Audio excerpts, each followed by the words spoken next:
To manually open the locker doors, first unlock both the top and bottom locks on the side panel.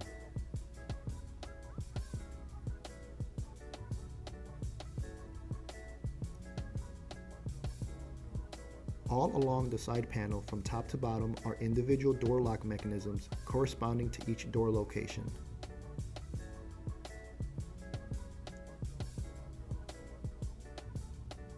To open a door manually, simply flip the switch of the mechanism, allowing the door to pop open.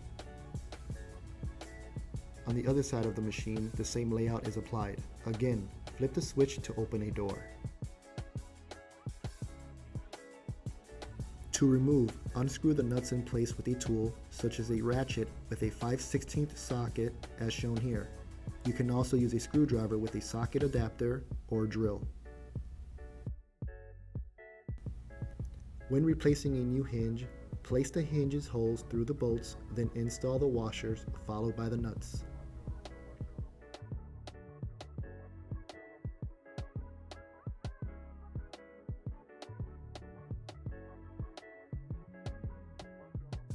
It is very important to avoid having the hinge too far to the left or too far to the right like so.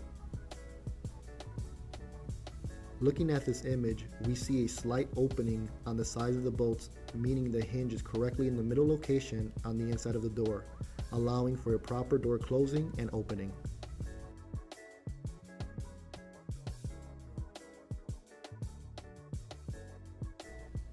To remove the glass door, unscrew the 4 nuts located in each corner and remove.